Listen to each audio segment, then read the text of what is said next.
What happens when a beloved talk show host pushes too far and a royal guest decides he has had enough?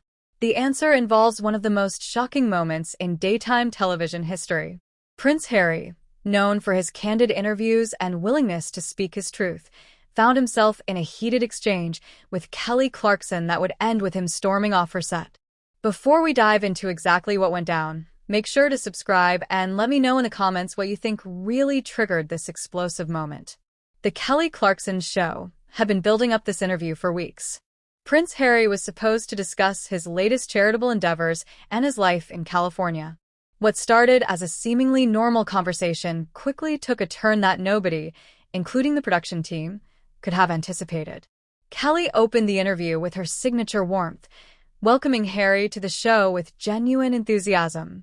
"Prince Harry, it's so wonderful to have you here today. I have to say I'm a huge admirer of your work with veterans and mental health awareness." Harry smiled politely, settling into his chair. "Thank you, Kelly. It's great to be here. I've always enjoyed your show, and I appreciate the platform to talk about causes that matter to me." The conversation flowed smoothly at first. They discussed his Invictus Games, his work with various charities, and his adaptation to life in America. Kelly seemed genuinely interested, asking thoughtful questions about his transition from royal duties to private citizen. I think what strikes me most about your journey is how you've managed to maintain your authenticity while navigating such a public life," Kelly said, leaning forward slightly. "That can't be easy." "It hasn't been," Harry admitted. "But I've learned that being true to yourself is the only way to live with integrity. Sometimes that means making difficult decisions that others might not understand." Kelly nodded thoughtfully. "Speaking of difficult decisions, I have to ask about your relationship with your family. I know it's been challenging and I don't want to pry, but our viewers are curious about how you're handling the distance, both physically and emotionally."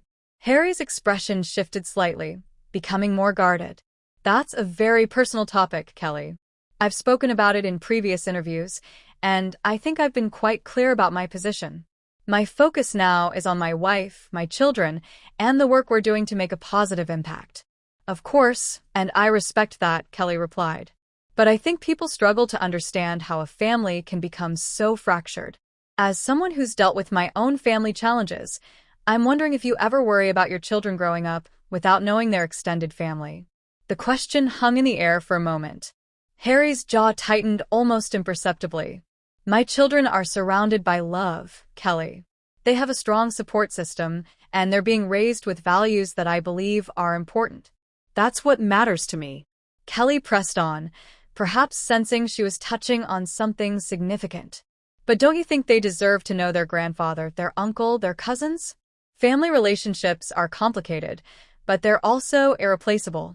I mean, your father is the King of England. That's their grandfather."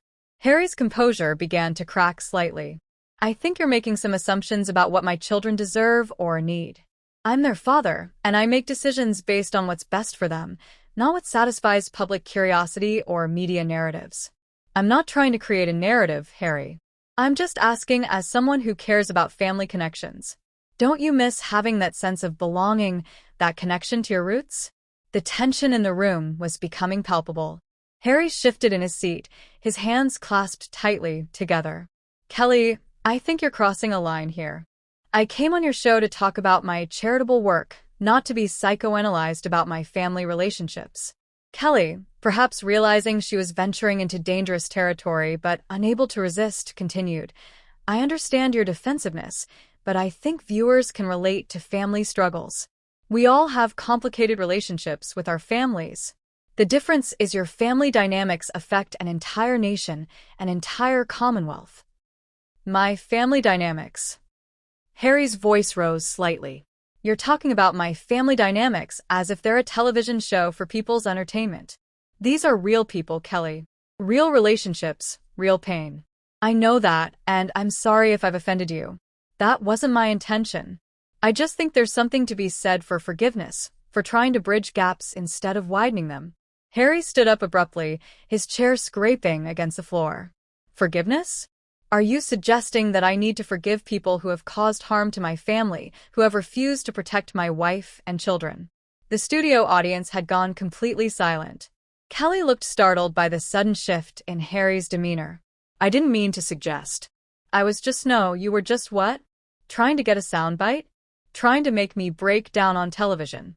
I've been very clear about my boundaries, Kelly, and you've completely ignored them. Kelly tried to regain control of the interview. Harry, please sit down. I think we've had a misunderstanding here. Let's take a step back. There's no misunderstanding, Harry said, his voice now clearly agitated. You invited me here under false pretenses. You said we discuss my charitable work, and instead you're trying to therapize me about my family relationships on live television. The camera operators were clearly unsure whether to keep filming or cut away. Kelly looked toward her producers off camera, seeking guidance, but Harry was already removing his microphone. I've done enough interviews where I've been respectful about my family, where I've tried to explain my position without being vindictive or cruel, but I won't sit here and be lectured about forgiveness by someone who doesn't understand the full picture. Kelly made one last attempt to salvage the interview. Harry, I really think we've gotten off on the wrong foot here. Can we please just know, Kelly? We can't.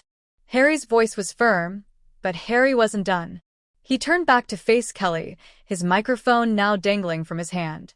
The studio lights seemed to intensify the moment, casting sharp shadows across his face as he struggled to contain his emotions. You know what really bothers me, Kelly? You sit there with your sympathetic face, asking about forgiveness, about family connections, as if you have any idea what it's like. To have your every move scrutinized, your wife attacked, your children's safety threatened. Kelly's eyes widened. She had clearly not expected this level of raw emotion. Harry, I understand you're upset, but I think you're mischaracterizing what I was trying to. Am I? Harry interrupted, his voice cutting through her attempt at explanation. Because from where I'm standing, it sounds like you're doing exactly what every other interviewer has done. You're trying to get me to say something that will make headlines, something that will drive clicks and views. The audience was completely silent now, some people shifting uncomfortably in their seats. Kelly's usual confident demeanor had evaporated, replaced by something approaching panic. That's not fair, Harry. I've always been respectful in my interviews. I care about people's stories, about their journeys. I wasn't trying to exploit you. Harry let out a bitter laugh. Care about people's stories?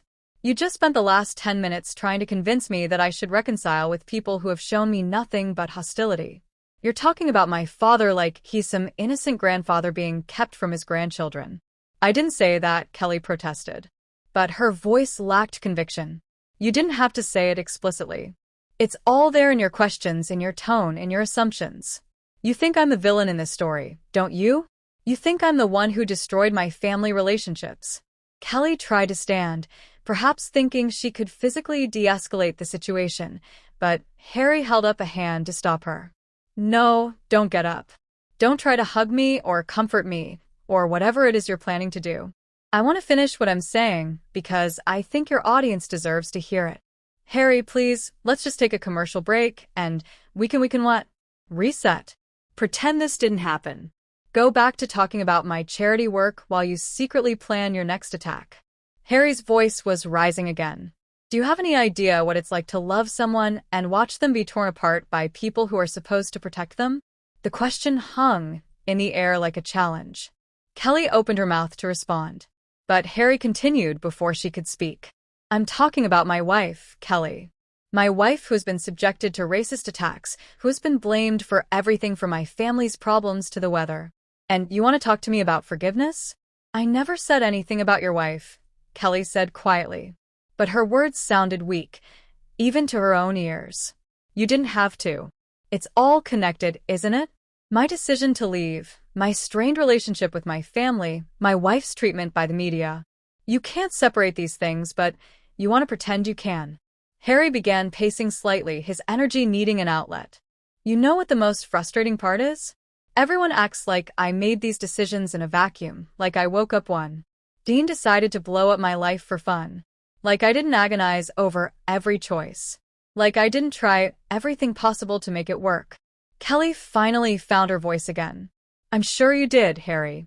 I'm sure these weren't easy decisions, but from the outside, It's hard to understand how things got so bad that you felt you had no choice but to leave everything behind.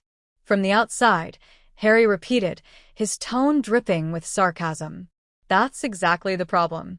Everyone thinks they understand the situation from the outside.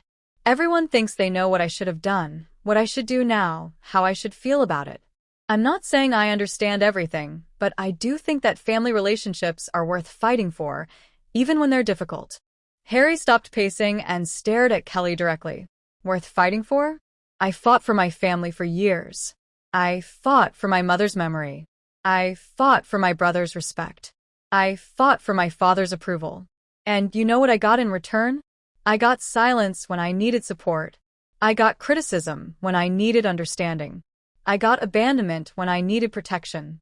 The raw pain in his voice was unmistakable now. Kelly looked genuinely shaken, as if she was finally realizing the depth of what she had unleashed. Harry, I had no idea you felt so strongly about this. I thought after all this time, maybe you'd found some peace with the situation. Harry's laugh was hollow. There's no peace in being estranged from your family, Kelly. There's no peace in having to choose between your wife and children and the institution you were born into.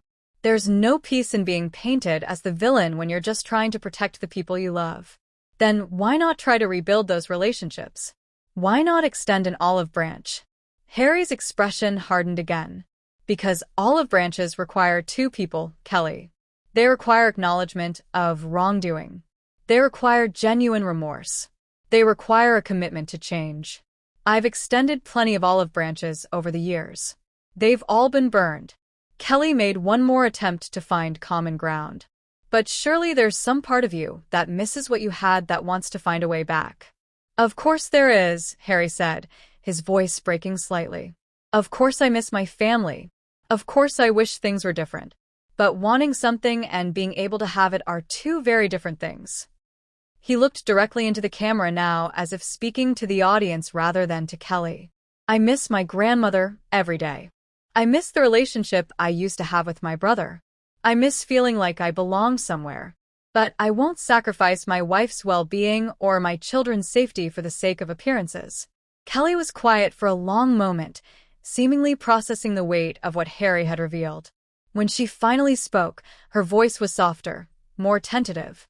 I think I understand better now why you made the choices you did. I'm sorry if my questions felt like an attack. That really wasn't my intention. Harry looked at her with something that might have been pity. Your intentions don't matter, Kelly. The impact does. And the impact of questions like yours is that they perpetuate the narrative that I'm somehow at fault for prioritizing my family's well-being over public expectations. I don't think you're at fault, Harry. I just think the situation is tragic for everyone involved. It is tragic, Harry. Agreed. But tragedy doesn't mean I should accept unacceptable behavior. It doesn't mean I should expose my family to harm. For the sake of maintaining relationships with people who refuse to acknowledge that harm exists, the studio had become unnaturally quiet. Even the crew members seemed to be holding their breath, waiting to see how this unprecedented moment would resolve itself. Kelly took a deep breath, clearly trying to regain some control over the situation. Harry, I want to ask you something, and I hope you'll hear me out. Do you think there's any possibility that your family sees things differently than you do? That maybe they feel hurt, too? The question was like a match thrown onto gasoline. Harry's entire demeanor shifted, his face flushing with renewed anger. Are you serious right now? Are you actually asking me if I've considered that they might be hurt after everything I've just told you? I'm just trying to understand all perspectives, Kelly said. But her voice wavered with uncertainty. No, you're not trying to understand perspectives. You're trying to make me the villain again. You're suggesting that I'm so selfish, so self-absorbed that I haven't considered how my actions might affect other people. Harry's voice was rising dangerously now. Do you think I left my entire life behind on a whim? Do you think I cut ties with my family because it was fun? Because I didn't care about their feelings? I didn't say that, Kelly protested. But Harry was beyond listening to her attempts at clarification. You know what your problem is, Kelly? You want a neat, tidy story. You want me to be either the hero or the villain. But life isn't that simple.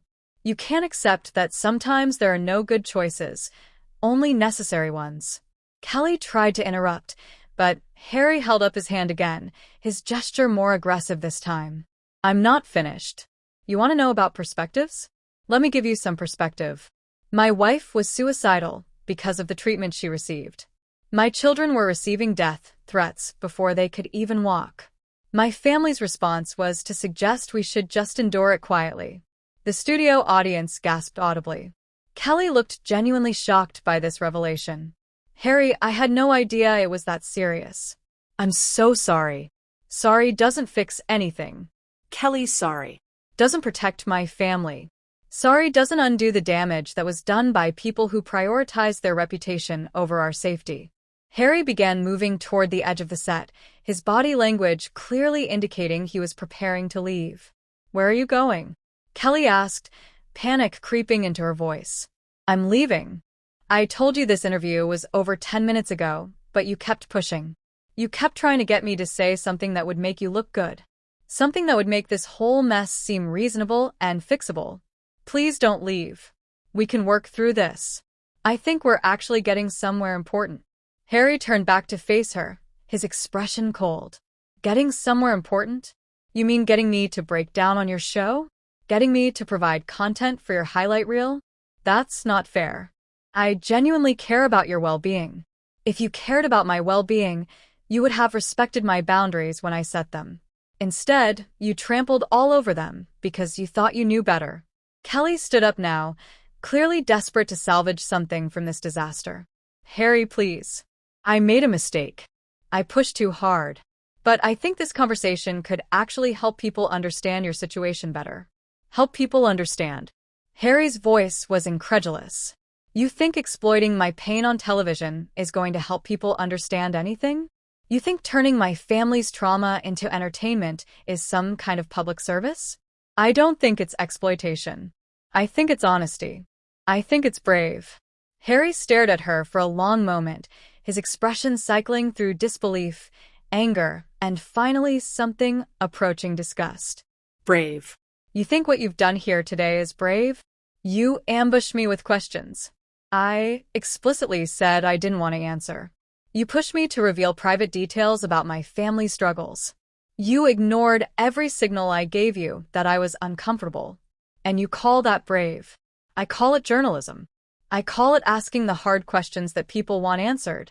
No, Kelly, you call it ratings. You call it content. You call it whatever you need to call it to sleep at night. But don't pretend. This was some noble pursuit of truth. Harry began removing his lapel microphone completely now, his movement sharp and deliberate. You know what's really sad about this whole thing? I actually respected you before today. I thought you were different from the other hosts who just want to exploit people's pain for views. I was wrong. Kelly's face crumpled slightly. Harry, please don't leave like this. Let's take a break. Let's talk off camera. I think we can fix this. Fix this. There's nothing to fix. Ellie, you wanted drama. You wanted emotion. You wanted a moment that would go viral. Congratulations. You got it. Harry dropped his microphone on the chair he had been sitting in, the small thud echoing through the silent studio. But here's what you didn't get. You didn't get my respect. You didn't get my trust. And you sure as hell didn't get the truth, because the truth is something you give to people who deserve it. I do deserve it, Kelly said quietly. But her words lacked conviction. No, you don't. You've proven that today. You've proven that you're just like every other interviewer who thinks they're entitled to every detail of my life, every piece of my pain, every moment of my vulnerability. Harry began walking toward the exit, his stride purposeful and final. Harry, wait, Kelly called after him. Can we please just finish this conversation? He paused at the edge of the set, turning back one last time. This conversation was finished the moment you decided to ignore my boundaries. The moment you decided that your show was more important than my family's privacy. The moment you decided that entertainment was more valuable than human decency. I never said any of those things. You didn't have to say them, Kelly. You showed them through your questions, through your persistence, through your complete disregard for my comfort and my family's well-being. With that, Harry walked off the set, leaving Kelly standing alone in front of a stunned audience. The cameras kept rolling, capturing her bewildered expression as she tried to process what had just happened. "We'll be right back," she finally managed to say, though her voice was barely above a whisper. The aftermath of this interview would be felt for weeks, sparking debates about journalistic ethics, celebrity privacy, and the responsibility of talk show hosts to their guests. But in that moment, all that mattered was the sound of Harry's footsteps disappearing into the backstage area, leaving behind one of the most dramatic walk-offs in television history.